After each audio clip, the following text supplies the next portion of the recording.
공수처장 후보추천위원회가 오늘 재가동됐지만 여야 입장 차이로 진통을 겪고 있습니다. 여당은 오늘 결론이 나지 않으면 곧바로 공수처법 개정에 나서겠다는 입장인 반면 야당은 총력 저지에 나설 것을 예고했습니다. 추미애 법무부 장관의 윤석열 검찰총장 직무 배제 조치와 관련해 민주당은 윤 총장의 사퇴 요구와 함께 국정조사를 검토하기로 했습니다. 국민의힘은 검찰총장 직무 정지가 타당한지 의문이라며 대통령 역할을 묻지 않을 수 없다고 비판했습니다. 국정원법 개정을 두고 여야 대치가 격화하고 있습니다. 더불어민주당은 국정원의 국내 정치 개입을 차단한 것이라며 다음 달 9일 본회의에서 처리하기로 했고, 국민의힘은 대공수사권을 포기한 자해행위라며 강하게 반발했습니다. 정치 사회적 이슈를 분석해보는 뉴스앤 이슈. 오늘은 헌정사상 초유의 현직 검찰총장 직무 배제 사태와 사회적 거리두기 2단계 격상으로 정치권에 불붙은 3차 재난지원금 지급 논의에 대해 짚어봅니다.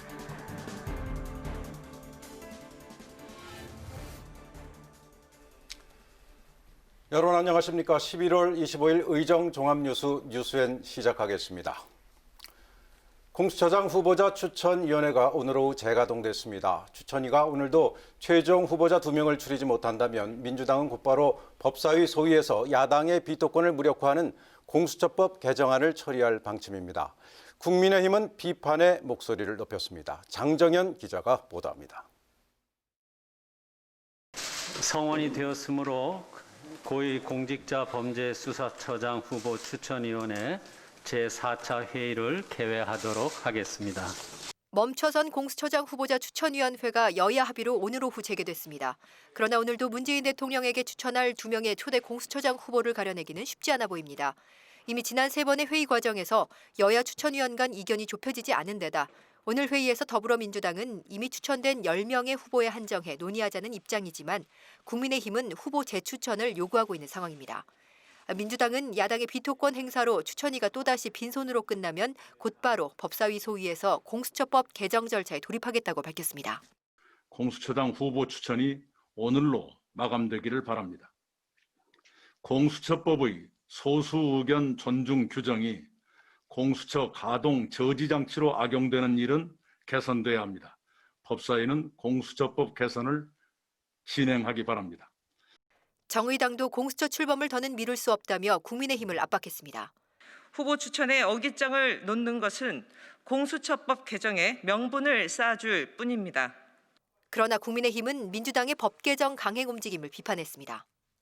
공수처장을 선출하는 그런 회합에서 적합한 후보가 나오지 않았다고 해서 갑작스럽게 공수처법을 또 고쳐야 된다고는 이게 과연 민주정당이 그런 짓을 할 수 있는 것인가? 민주당 의원들이 발의한 공수처법 개정안은 공수처장 후보 추천위원 7명 중 6명 이상이 동의해야 최종 후보자가 될 수 있도록 한 현행 법안을 5명으로 조정해 야당의 비토권을 무력화하는 내용입니다. 결국 공수처장 후보 추천위의 오늘 회의 결과는 연말 전국의 향방을 가늠할 중대 분수령이 될 전망입니다. 국회 방송 장정현입니다. 추미애 법무부 장관의 윤석열 검찰총장에 대한 징계 청구와 업무 배제에 대해 여야의 입장이 극명하게 갈렸습니다.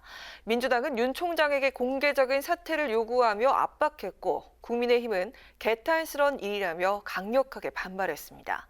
여당이 국정조사를 검토하겠다고 하자 야당은 추 장관도 국정조사에 포함시킬 것을 요구했습니다. 김동길 기자입니다. 더불어민주당은 재판부를 사찰한 윤석열 검찰총장의 혐의가 충격적이라고 밝혔습니다. 주요 사건 담당 판사의 성향과 사적 정보 등을 수집하는데 대검이 중심적 역할을 했다는 것은 용납할 수 없는 국기문란이자 중대 범죄라고 비판했습니다. 그러면서 윤 총장에 대한 국정조사가 필요하다고 강조했습니다. 이와 같은 혐의가 사실이라면 단순히 징계 처분으로 끝날 사안이 아닙니다. 국정감사나 특별수사를 통해 진상을 철저히 밝힐 일입니다. 특히 이낙연 대표는 윤 총장은 검찰의 미래를 위해 스스로 거취를 결정해야 한다며 사실상 사퇴를 요구했습니다. 반면 국민의힘은 우리 헌정사나 법조사의 흑역사로 남을 개탄스러운 일이라며 강력 반발했습니다. 또 국민의힘은 여당의 윤 총장에 대한 국정조사 요구에 추 장관도 국정조사를 해야 한다며 맞불을 놨습니다. 추 장관의 권한 남용과 월권 위헌성이 충분하다고 주장했습니다. 오히려 추미애 법무부 장관에 대한 국정조사가 돼야 하고 그것이 되는 과정에서 자연스럽게 윤석열 총장의 직무집행에 대한 적법 여부도 드러나지 않겠습니까? 김종인 비상대책위원장은 추 장관이 권력을 절제하지 못하고 민주주의 질서를 파괴했다고 맹비난하면서 문 대통령의 명확한 입장 표명을 거듭 촉구했습니다. 공수처장 추천에 이어 추 장관의 윤 총장 직무 배제를 놓고 여야가 정면으로 부딪히면서 여야의 대립은 한층 격화될 것으로 보입니다. 국회 방송 김동길입니다. 네, 추미애 법무부 장관의 윤석열 검찰총장 직무 배제 여파로 오늘 국회 법사위원회에서도 여야가 충돌했습니다. 이 소식은 김세정 기자가 보도합니다. 국회 법제사법위원회 소속 국민의힘 의원들의 요구로 오늘 예정이 없던 전체 회의가 14분가량 열렸습니다. 윤석열 검찰총장 직무 배제 조치가 나오자 국민의힘이 추미애 법무부 장관과 윤석열 검찰총장에 대한 긴급 현안 질의를 요청한 겁니다. 지금 대한민국 헌정사 사상 초유의 상황이 벌어졌습니다. 추미애 법무부 장관이 감찰을 하고 그 사유가 확인되지도 않은 상황에서 야당의 현안 질의 요청에 민주당 소속 윤호중 법사위원장은 여야 간 합의되지 않은 의사 일정을 받아들일 수 없다고 했습니다. 그러니까 회의 개의까지는 6분의 의원님 그 요청에 의해서 개의한다라고 되어 있으니까 개의하는 건 맞습니다. 그런데 이 회의에 의사 일정이 없는데 국민의힘은 제적위원 4분의 1 이상의 요구 조건을 충족했으니 전체 회의를 계속 진행해 윤석열 총장을 출석시키자고 재차 주장했고 윤석열 총장이 출발을 했다고 하니 기다립시다. 기다리면서 전체 회의를 합시다. 민주당은 절차가 잘못됐다며 강하게 반발했습니다. 출석 요구서를 보내지도 않았는데 오는 이런 야합의 이런 위원회는 더 이상 저는 해서는 안 된다고 봅니다. 여야 공방 끝에 결국 윤호중 위원장이 개회 14분 만에 산회를 선포하면서 윤 총장의 출석도 무산됐습니다. 국민의힘은 추 장관을 겨냥해 공무원 직권 남용의 경우 최대 징역 7년까지 처벌하는 내용의 형법 개정안을 제출하겠다고 밝혔습니다. 또 윤 총장 직무 배제에 대한 당 차원의 대응 전략을 준비하고 내일 다시 긴급 현안 질의를 열겠다는 방침입니다. 국회 방송 김세정입니다.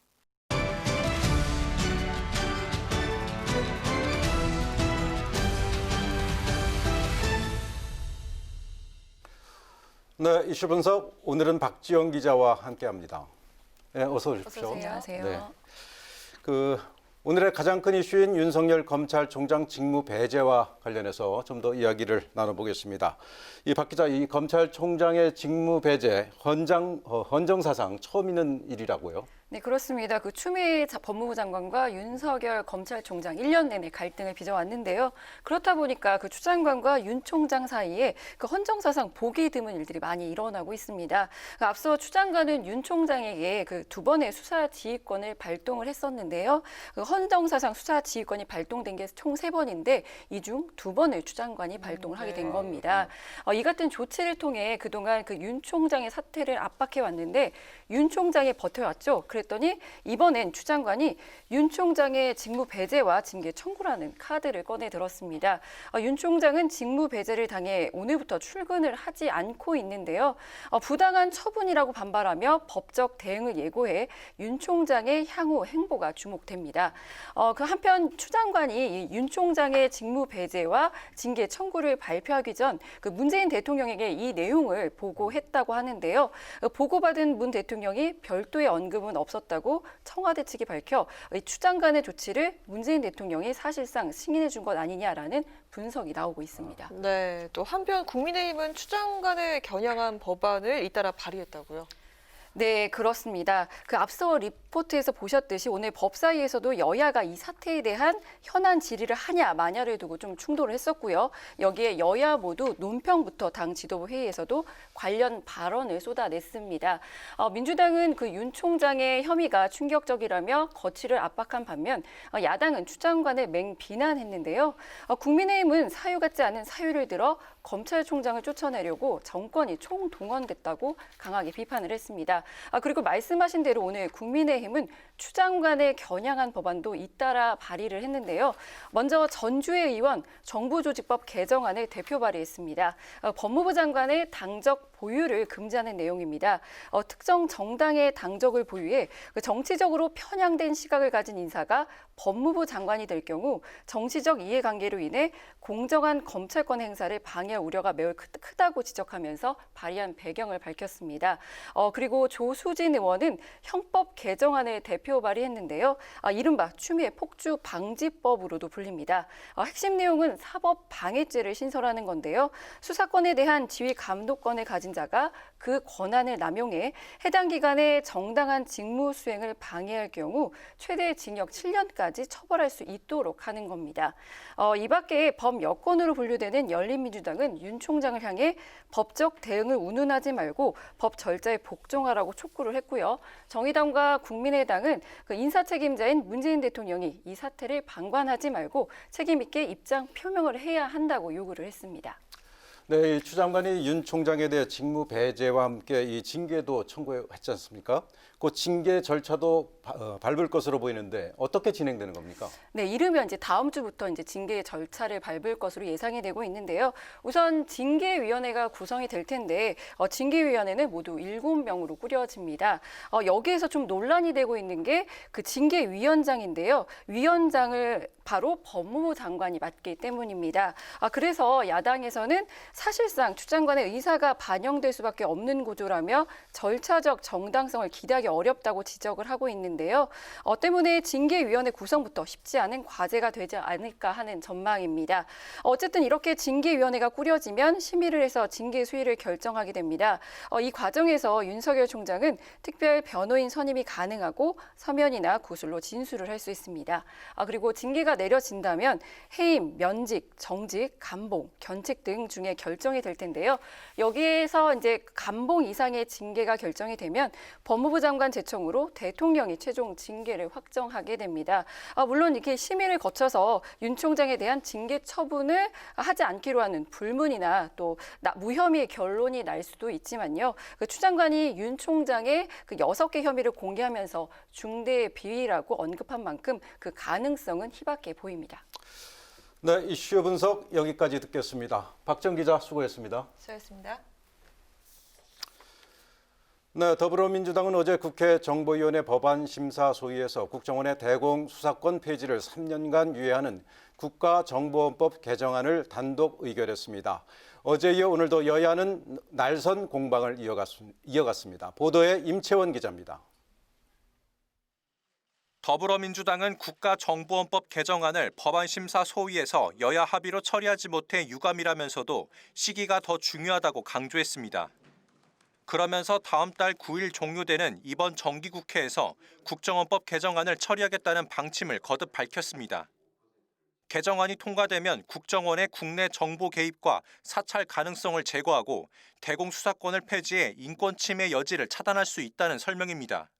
국정원법이 본회의를 통과되면 과거 암암 내에 이루어졌던 민간인 사찰과 정치 개입 등은 완전히 근절될 것입니다. 국민의힘은 국정원의 대공수사권 폐지와 대공수사권 경찰 이관에 대한 반대 입장을 분명히 했습니다. 예산과 인사가 독립된 수사기관이 아닌 국내 정보를 독점하고 있는 경찰에 대공수사권을 넘겨주는 것은 50시대의 남영동 대공분실을 부활시키는 것이라는 주장입니다. 또 우리나라의 대공수사를 포기하는 자회행위라고 비판했습니다. 국정원의 존재 이유를 없애는 것이지요. 뿐만 아니라 안보 수사 역량의 약화와 안보 공백을 야기할 것이 불을 보듯 뻔한 이런 일을 굳이 일방적으로 저렇게 하려고 하고 있습니다. 민주당이 오는 27일 정보위원회 전체회의를 열어 국정원법 개정안 처리를 강행하면 의석수에 빌리는 국민의힘은 저지할 방법은 없습니다. 다만 여야 합의안 마련을 위해 대공수사권을 인사와 예산이 독립된 수사기관을 신설해 이관하자는 국민의힘 제안을 민주당이 수용할지 주목됩니다. 국회방송 임천입니다. 정부가 지역 뉴딜 사업을 발굴하고 주도하는 지방자치단체에게 교부세 추가 지원을 비롯한 혜택을 주겠다고 약속했습니다. 하지만 지자체는 자체 예산이 들어가는 주도형 사업 발굴보다 정부가 직접 예산을 뒷받침하는 지역 공모 사업에만 몰리고 있습니다. 관련 토론에 김희연 기자가 취재했습니다. 제주도가 지역구인 송재호 더불어민주당 의원은 한국판 뉴딜의 목표 중 하나가 지역 균형 발전이지만 실질적 지원이 부족하다고 토로했습니다. 그 공모 사업에 6조 정도를 제주도가 신청을 했는데 반영 건수는 제로입니다. 그럼 제주 같은 지역이 자체 자본으로 그럼 국가처럼 그걸 영위할 수 있느냐? 그렇게 할 수 없기 때문에 문제가 심각해지는 거지요. 특히 제주도는 정부의 교부세 추가 지원을 비롯한 지자체 주도형 뉴딜 사업 지원 방안에 대해 불만입니다. 특별자치도가 되면서 보통 교부세 총액이 3%로 묶여 있는데 이게 날이 갈수록 해가 바뀔수록 좀 제주도에게 불리하게 작용하고 있는데 이에 더해서 뉴딜 사업에 인센티브가 붙여진다면 제주도가 더 피해를 보지 않을까. 각 지자체에 대한 정부 지원 기준을 형평성 있게 맞추고 지자체가 주도하는 뉴딜 사업에 국비 지원이 충분히 이루어져야 한다는 겁니다. 실제 공모를 통해 정부가 재원을 직접 투자하는 한국판 뉴딜 지역 사업에는 각 지자체마다 계획을 내놓고 있지만 자체 재원과 민간 투자를 활용해야 하는 지자체 주도형 뉴딜 사업은 부담입니다. 과연 이게 좀 특성화돼 있느냐, 너무 좀 천편일률적이다 이런 생각이 많이 들거든요. 중앙정부가 짜놓은 틀에 맞춰가지고 거기에 사업을 끼워 넣기에 급급한 거 아니냐. 문재인 대통령은 지난달 전국 17개 시도지사를 만난 자리에서 지역균형 뉴딜에 한국판 뉴딜의 성패를 걸겠다며 총 160조 원 중 절반에 달하는 75조 원 규모를 지역균형 뉴딜에 투입하겠다고 밝혔습니다. 지역균형 뉴딜을 통해 국가균형 발전과 지역 경제를 활성화하겠다는 겁니다. 이를 위해서는 기존 사업이나 지역 수건 사업에 이름만 뉴딜을 다는 게 아니라 지역 특성에 맞는 사업 발굴이 필요하다는 목소리가 나옵니다. 국회방송 김희연입니다. 전국 민주노동조합 총연맹이 오늘 노동계약을 저지한다며 전국적으로 총파업 집회를 연 데 대해 여야는 온도차를 보였습니다. 더불어민주당은 코로나19 확산으로 사회적 거리 두기가 2단계로 격상된 상황에서 민노총이 집회를 강행한 것은 아쉽다고 밝혔습니다.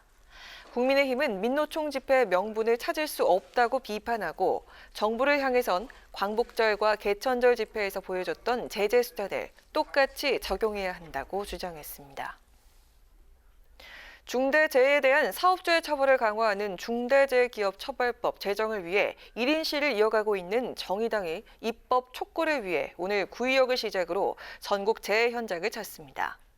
구의역에서 출정식을 연 정의당은 비정규직 청년 노동자가 작업을 하다 목숨을 잃은 구의역 사건 이후 정치권은 노동자의 안전을 보장하겠다고 약속했지만 산업재해는 끊이지 않고 있다며 거듭 법 제정 필요성을 강조했습니다.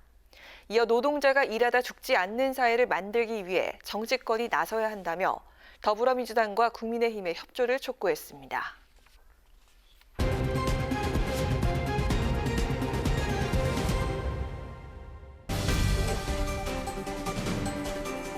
강아랑의 정치톡 시간입니다. 11월 25일 정치면을 장식한 뉴스는 무엇이었는지 첫 번째 정치톡부터 만나보시죠. 사회적 거리두기 2단계 격상과 맞물려 3차 재난지원금 지급 문제가 정치권에서 논의되고 있는 가운데 국민의 10명 중 6명 정도는 3차 재난지원금 지급에 찬성한다는 여론조사 결과가 나왔습니다. 여론조사 전문기관 리얼미터가 어제 전국 18세 이상 500명에게 3차 재난지원금 찬반을 물은 결과 찬성이 전체 응답의 56.3%로 과반수를 차지했습니다. 이어 반대는 39.7%, 잘 모르겠다는 응답은 4%로 나타났는데요. 지역별로 살펴보면 대부분 지역에서 3차 재난지원금 지급에 적극 찬성을 한 반면 서울과 대전, 세종, 충청에서는 찬반 응답이 팽팽한 것으로 나타났습니다. 한편 국민의힘에서 먼저 제안을 한 3차 재난지원금 지급에 대한 찬성 여론은 민주당 지지층에서 더 높게 나타났습니다. 민주당 지지층 74.3%가 지원금 지급에 찬성을 한 반면 국민의힘 지지층 중에서는 41.7%가 지원금 지급에 찬성한 것으로 나타났습니다. 지급 방식에 대한 조사에서는 전 국민 지급이 57.1%, 선별 지급은 35.8%, 잘 모르겠다는 응답은 7.1% 순으로 조사됐습니다. 모든 권역에서 그리고 이념 성향과 관계없이 3차 재난지원금을 지급한다면 지난 1차 지급 당시처럼 전 국민에게 지급해야 한다는 응답이 많은 것으로 나타났습니다. 여론을 의식한 것일까요? 어제까지만 해도 지원금 지급에 난색을 표하던 민주당이 3차 재난지원금을 내년도 본 예산에 반영하겠다며 입장을 선회했습니다. 코로나19 3차 대유행에 직면한 지금입니다. 하루빨리 여야가 머리를 맞대서 재난지원금에 대한 합리적인 방안을 마련해야겠습니다. 이어서 오늘의 두 번째 정치톡입니다. 대검찰청이 헌정사상 초유의 검찰총장 직무 배제 조치에 따라 직무 대행 체제에 돌입했습니다. 윤 총장은 대검에 출근하지 않은 채 법적 대응을 준비하고 있는 것으로 알려졌는데요. 이런 가운데 윤 총장의 법적 대응을 돕겠다고 제언한 검찰 후배 출신 변호사가 10명이 넘는 것으로 알려져 관심을 모았습니다. 어제 추미애 장관이 내린 직무 배제 명령이 즉시 효력을 가지면서 오늘부터 윤 총장의 직무 집행이 정지됐습니다. 이에 윤 총장은 자택에 머물면서 직무 배제 조치에 대한 행정소송을 조력할 변호인 선임 작업을 진행하고 있는 것으로 알려졌는데요. 앞서 언급을 했듯이 윤 총장의 행정소송을 돕겠다고 나선 변호인은 10명이 넘는다고 하고요. 윤 총장은 정치적인 성향이 뚜렷하다고 평가를 받거나 최근 검찰에서 나온 변호사들의 제안은 정중하게 고사하고 있는 것으로 전해졌습니다. 법조계에서는 윤 총장이 검찰을 그만둔 지 오래됐거나 판사 출신의 변호인을 선임할 가능성이 높다고 전망을 했는데요. 법조계 한 관계자는 정치적 고려가 더해진다면 윤 총장이 불리한 판단을 받을 가능성이 높아 판사 출신 변호인의 조력이 필요할 것이라고 말했습니다. 윤 총장, 서울행정법원에 직무 배제 취소를 구하는 행정소송과 집행정지 신청도 병행할 것으로 알려졌는데요. 시간을 끌면 끌수록 여권의 사퇴 압박만 거세질 것이라는 판단 아래 늦어도 내일까진 변호인 선임을 마무리 지을 것으로 전망되고 있습니다. 줄곧 정치권의 뜨거운 이슈였던 추미애 법무부 장관과 윤석열 검찰총장의 갈등은 결국 법적 공방으로까지 비화됐습니다. 검찰 개혁을 외치는 추 장관, 그리고 검찰의 정치적인 독립을 외치는 윤 총장. 이 두 사람의 벼랑 끝의 진은 과연 어떻게 마무리될까요? 이어서 오늘의 세 번째 정치톡입니다. K방역의 선봉장인 정은경 질병관리청장이 영국 BBC 방송이 뽑은 올해의 여성 100인에 선정이 됐습니다. 한국인으로 유일하게 이름을 올렸는데요.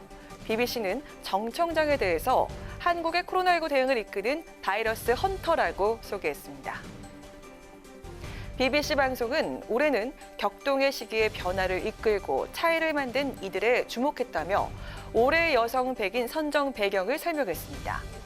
올해 100인은 지식, 리더십, 창의성, 정체성 이 네 가지 분야로 나눠서 진행이 됐고요. 한국인으론 유일하게 꼽힌 정 청장은 리더십 부문에 포함이 됐다고 밝혔습니다. 방송은 정 청장에 대해서 바이러스 사냥꾼으로 불리며 한국의 코로나19 대유행에 대한 대응을 이끌어왔다고 소개했는데요. 이어 질병관리본부의 첫 여성 본부장이자 현재 질병관리청장으로 투명하고 차분한 일일 브리핑으로 유명하다고 전했습니다. 이에 정 청장은 팬데믹 대응에 헌신하는 모든 의료 보건 종사자에게 진심 어린 감사를 전한다면서 질병 대응력을 강화해 세계를 더 안전하게 만드는 일에 최고의 노력을 다하겠다고 소감을 밝혔습니다. 정 청장은 앞서 지난 9월 미국 타임지가 선정한 2020년 세계에서 가장 영향력 있는 100인에도 선정된 바 있는데요. 방역 최전선에 서 있는 정 청장. 모쪼록 코로나19가 종식되는 그날까지 바이러스 사냥꾼의 역할을 다해주길 바랍니다. 이상 지금까지 강아랑의 정치톡이었습니다.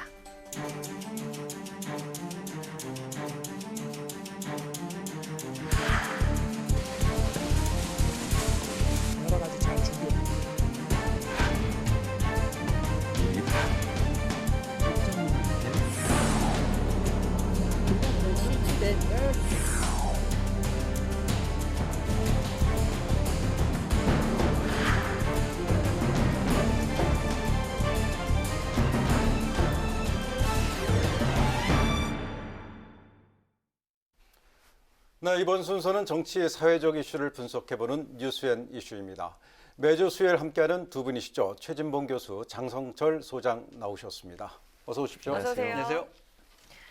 네, 공수당 후보 추천위원회가 오늘 2시부터 회의를 열었는데요. 아무런 결론을 도출하지 못하고 조금 전인 6시 5분에 산회를 했다는 소식입니다. 오늘 다음 회의 일자도 정하지 않은 채 종료가 됐다고 합니다. 어떻게 보십니까? 너무 감사합니다. 저한테 먼저 질문을 주시고. 네, 결론적으로 드릴게요. 말씀드리면요. 더 이상 회의하지 않겠다. 다른 결론을 도출해낼 수가 없다라는 결론에 이르렀답니다. 지난번 3번의 회의와 똑같은 일이 지금 벌어진 건데요. 결국에는 회의 진행하는 것이 더 이상 의미가 없다. 표결을 오늘도 2차례 했는데 결과가 달라지지 않았다. 정치적으로 어떠한 타협과 협의가 논의가 이루어지지 않으면 더 이상 공수처장 추천위원회 추천위원들이 모여서 회의하는 것은 아무런 의미가 없으니 더 이상 회의를 안 하겠다라고 하면서 공을 각 당에다가 이제 넘겼습니다. 민주당은 계속 공언했죠. 우리 빨리 법을 개정해서 공수처 올해 안에 우리가 출범을 시킬 거다라고 얘기했는데 저는 여당에게 다시 한번 말씀드리고 싶어요. 민주당의 공수처를 만들겠다는 것이 아니잖아요. 대한민국의 공수처를 만들겠다는 겁니다. 조금 늦더라도 야당과 합의를 해서 제대로 된 공수처를 출범시켜라 라고 말씀드리고 싶습니다. 네, 최 교수님은요? 그러니까 지금 말씀하신 건 뒷부분에 우리 장성철 소장이 맨 마지막에 했던 말, 그 부분에는 일정 부분 동의합니다. 앞부분은 동의를 안 하지만 그 부분과 연관해서 저는 이렇게 생각해요. 여당이나 야당이 여당 입장에서 그러면 어느 정도 시간을 가지고 합의를 하면 합의안이 도출될 수 있다는 믿음을 줘야 돼요. 만약에 지금 여러 번 회의를 했는데 회의할 때마다 지금 두 사람이 반대를 하는 바람에 아무것도 도출돼 안 되고 있잖아요. 그래서 이 도출될 수 있다는 희망이 보여야 사실은 여당이 합의에 들어갈 거라고 저는 봅니다. 이번에도 회의했는데 결국 지난번과 동일한 사안이 나왔어요. 이런 체제로 계속 간다면 회의라는 게 무슨 의미가 있어? 아무 의미가 없잖아요, 결국은.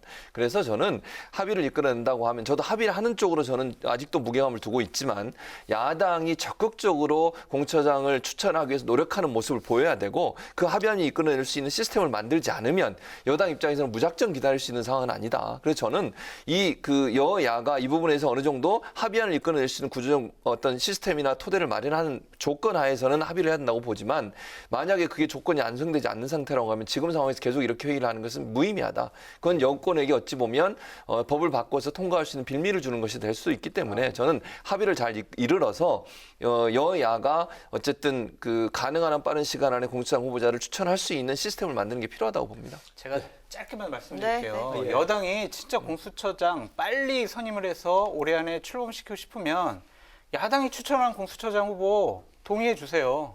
그러시면 빨리 출범할 수 있잖아요. 야당이 추천한 후보는 무조건 안 된다라고 여당 지금 하고 있지 않습니까? 그것은 뭡니까? 그게 민주주의입니까? 합의해야죠. 여당은 야당을 욕하고 야당은 여당을 욕합니다. 이거 회의 못하랍니까? 그냥 여당 자기네들이 그냥 임명해버리면 낫죠. 괜히 왜 이러한 구조를 만들어가지고 왜 이렇게 국민들 피곤하게 하냐고요. 그러니까 제발 교수님 말씀하셨던 것처럼 합의해서 처리해라. 다시 한번 부탁드리고 싶습니다. 네, 그럼 이제 본격적인 토론에 들어가 보겠습니다. 추미애 장관이 헌정사상 초유의 현직 검찰총장 직무정지 카드를 던지면서 법무부와 대검의 갈등이 극한으로 치닫고 있습니다. 추미애 장관이 어제 직무정지 사유로 6개 비위 혐의를 꺼냈죠. 어떻게 진단하십니까?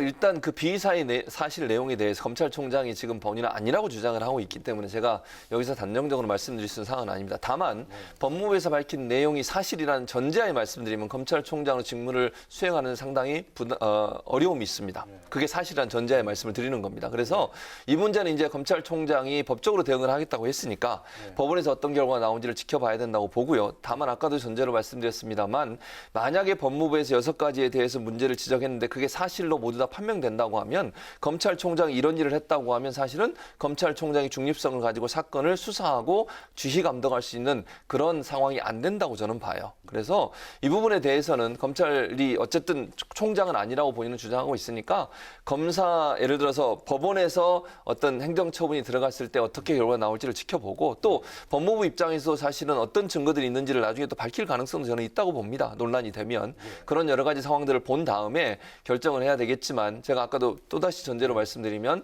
법무부가 밝힌 내용이 사실이라는 전제하에 말씀드리면 검찰총장은 직무 배제 당하는 게 당연하다고 저는 봅니다. 아, 그렇습니까? 우리 장 소장님 의견은 어떻습니까? 기본적으로 6가지 비위 혐의를 얘기를 했는데 네. 다 말이 안 돼요. 다 그냥 너무나 엄중하지 않은 혐의를 갖고 결국에는 윤석열 총장을 쫓아내기 위해서 추미애 장관이 머리를 쓴 것이 아니냐라는 생각이 듭니다. 짧게 말씀드릴게요. 언론사 사주 부적절하게 접촉했다. 이것이 문제다.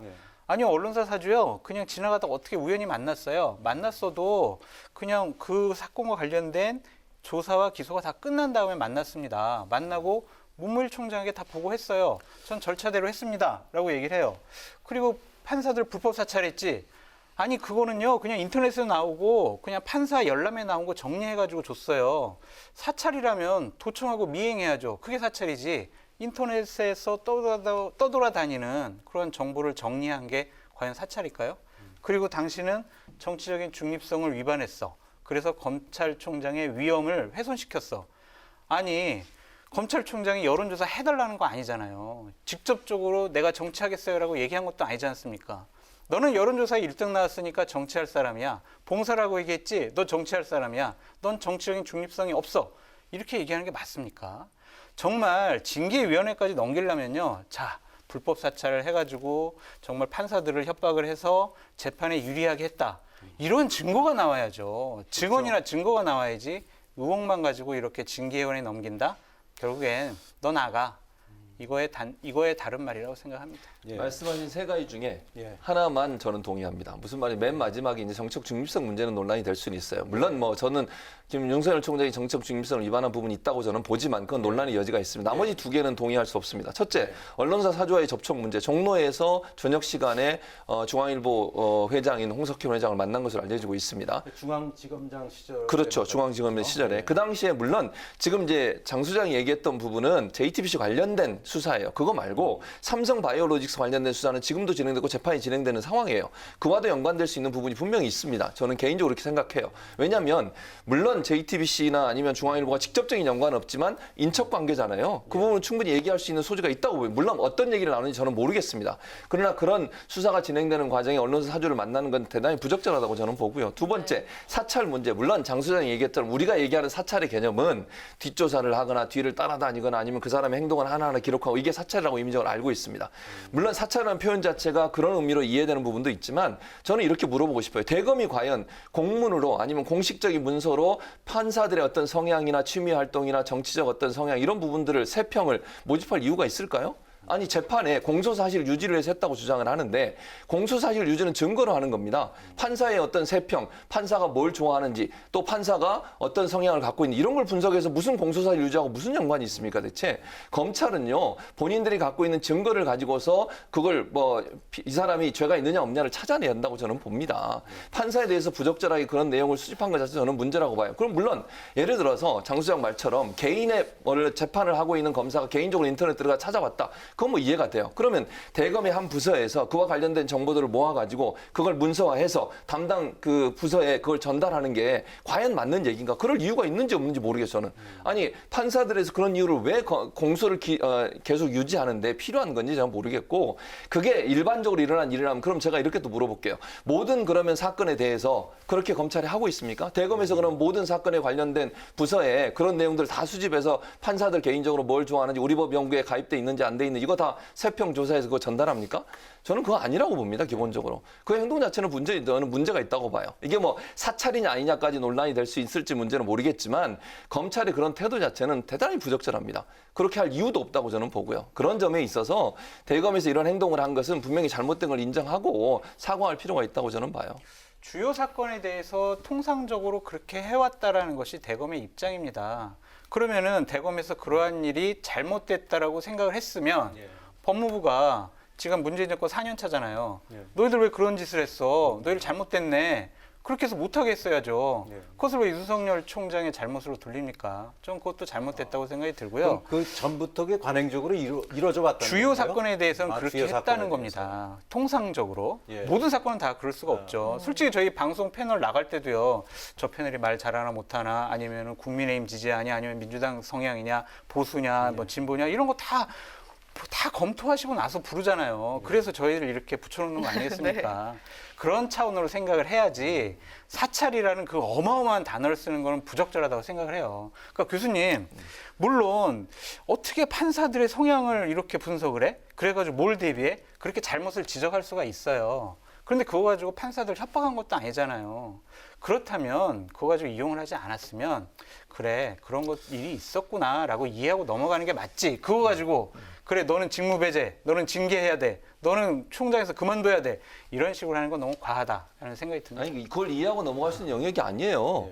아니, 장성철 소장에 대해서 누군가가 뒤에서 물론 인터넷에 나온 내용이나 아니면 여기 보면 검사 이제 그 공판이나 아니면 사건에 관련된 검사들한테 물어보기도 하고 질문을 받고 거기에 대한 내용들을 정리를 했어요. 그 기분 좋겠어요?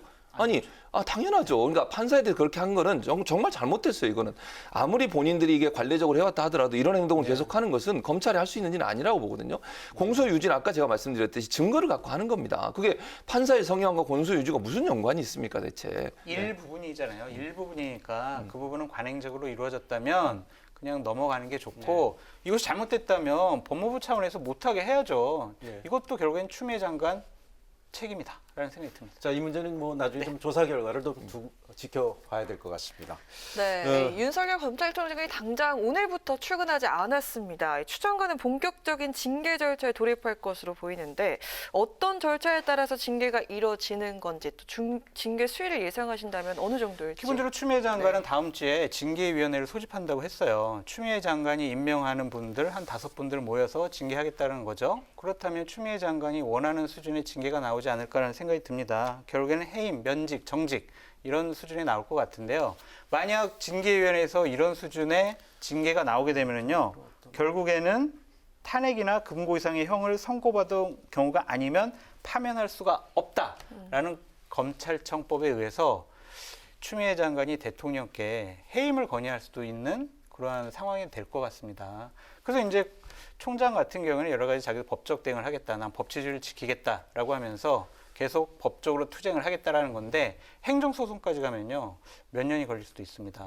이 부분 우리가 앞으로도 계속 다뤄야 될 문제다라고 생각이 듭니다. 네.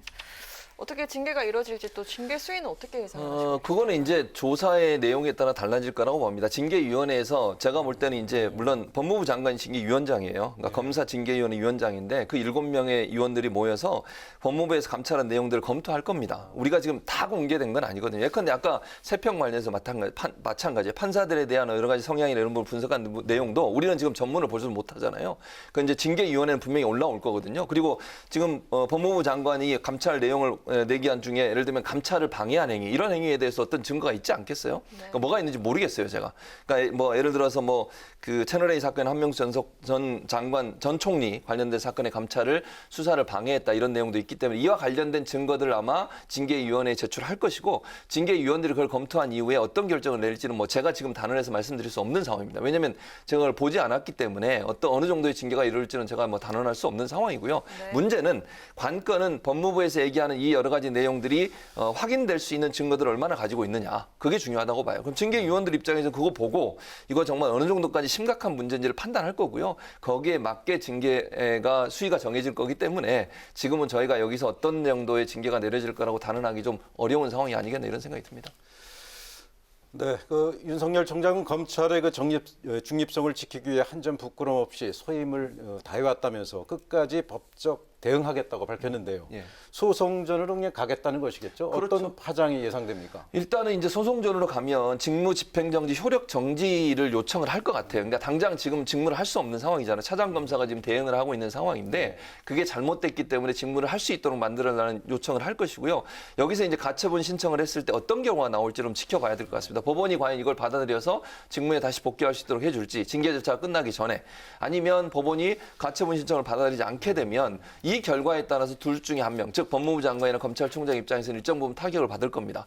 만약에 법원에서 집행정지 집행정지에 대한 효력을 정지해달라는 가처분 신청을 했는데 이걸 받아주게 되면 그러면 법무부에서 주장하는 주장이 어느 정도 좀 신빙성이 떨어진다는 비판을 받을 거고요. 반대로 이걸 받아주지 않게 되면 법무부가 제출한 증거가 어느 정도 타당하다는 얘기가 되지 않겠습니까? 그래서 1차적으로 그 가처분 신청이 어떤 경우가 나오느냐에 따라서 검찰총장이든 법무부 장관이든 일정 일정 부분 타격이 올 수밖에 없는 상황이고요.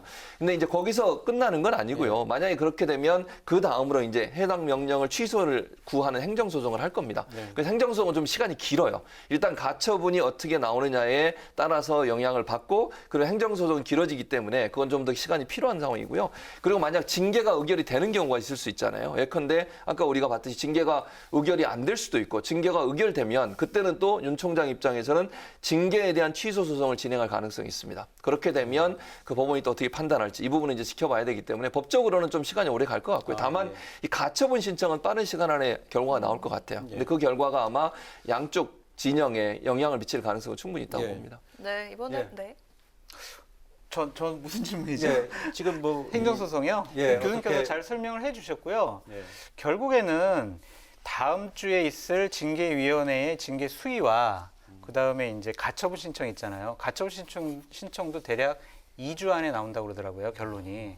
그렇다면은 추미애 장관 같은 경우에는 가처분 신청이 나오기 전에 징계위원회를 열어가지고 징계 수위를 결정할 것 같아요. 그렇기 때문에 지금 어느 쪽이 더 먼저 나오느냐, 그것도 한번 유의 있게 봐야 될 것 같습니다. 네, 다음 질문도 짧게 들어보도록 하겠습니다. 추 장관이 감찰 규정을 최근 임의 조항으로 바꾼 것을 두고 윤 총장 직무 배제를 겨냥한 조처가 아니었냐 이런 목소리가 나오는데요. 이 향후의 법적 싸움 주요 쟁점이 될까요? 별로 쟁점은 안 될 것 같아요. 왜냐하면 규정이거든요. 지난 11월 3일이었어요. 법무부의 내무 감찰 규정을 바꾼 건데요. 검사를 감찰하려면 법무부 감찰위원회의 자문을 받아야 한다. 여기서 받을 수 있다고 바꿨어요. 이거를 바꾸고 난 다음에 언론에서는요. 윤석열 총장 쫓아내기 드디어 시작되는구나. 추미애 장관이 원하는 대로 감찰하려고 하는구나. 그러한 보도가 많이 나왔었거든요. 결론적으로 보면 그때의 보도가 맞았다라는 생각이 듭니다. 감찰을 하려면요. 당신은 이런 비위 사실이 있으니까 이 부분에 대해서 어느 정도 소명을 먼저 해봐. 이런 다음에 그 소명이 제대로 된 소명이 아니면 대면 조사도 해보고 다시 뭐 다른 분들 조사도 해보고 이래야 되는데 2번 정도 조사 받을래 안 받을래 했다가 난 조사 안 받을 거예요라고 했더니 감찰 안 해. 너는 감찰을 거부한 사람이야. 너는 징계위원회에 넘겨. 이게 맞습니까? 이거는요, 그냥 결론을 정해놓고 윤석열 총장을 쫓아내기 위해서 명분을 만들어가는 것이다라고 밖에 볼 수 없습니다. 일단 이제 그 조사 문제는 이렇게 돼 있어요. 법무부에서는 대면 조사 관련된 서류를 전달하러 2명의 검사가 갔지 않습니까? 그거를 거부를 했고 윤 총장은 계속 서면 조사만 받겠다고 계속 얘기를 했던 거예요. 그러니까 법무부는 대면 조사가 필요하다고 얘기를 했고 왜냐하면 감찰을 해보니 감찰의 내용이 좀 심각해서 대면 조사가 반드시 필요한 상황이라고 판단을 해서 대면 조사를 하려고 시도를 여러 번 했었고요. 예의를 갖추기 위해서 직접 검사들에게 그 서류 들고 가서 봉투 전달하려고 했는데 그것마저 수령을 거부하고 그걸 다시 반납을 했지 않습니까? 그래서 이제 이게 충돌이 일어난 거거든요. 그러니까 윤 총장은 서면 조사를 계속 하겠다고 주장을 하고 법무부는 대면 조사를 하겠다는 거예요. 그러니까 저는 이렇게 생각합니다. 윤 총장이 정말 아무런 문제가 없다고 하면 저는 대면 조사라도 했었으면 이렇게 문제가 또 커지지 않았을 수도 있다는 생각도 들어요. 어찌 보면. 그러니까 본인이 열심히 소명할 수 있는 기회를 본인이 일정 부분 거절한 부분도 있다고 저는 보거든요. 그리고 감찰을 받는 사람, 물론 뭐 감찰을 받는 사람은 자기가 권한이 있고 권리가 있기 때문에 일정 부분 서면 조사를 받겠다고 얘기할 수는 있지만 그 감찰을 하는 사람, 감찰을 받는 사람이 내 마음대로 안 하니까 감찰 안 받겠다고 하는 것도 저는 부적절하다고 봐요. 그러니까 적극적으로 본인이 정말 이 문제에서 문제가 없다고 판단했다면 적극적으로 감찰에 임해서 소명을 적극적으로 하고 이 문제를 좀 더 털어냈으면 좋을 뻔했는데 그걸 안 하는 바람에 감찰에 열심히 참석 안 한 것도 사실은 이 징계 사유에 하나에 포함돼 있거든요, 지금. 그래서 저는 뭐 윤석열 총장이 그랬냐 안 그랬냐 지금 이렇게 단정적으로 얘기할 수 있는 상황은 아니지만 그 태도 자체는 본인이 좀 더 적극적으로 소명에 이르렀으면 좋았을 뻔했다는 생각이 듭니다. 네, 이번 파국의 여야의 대치도 격화되고 있습니다. 이낙연 민주당 대표는 국회 국정조사 카드까지 꺼내들며 윤 총장 사퇴를 압박했는데요.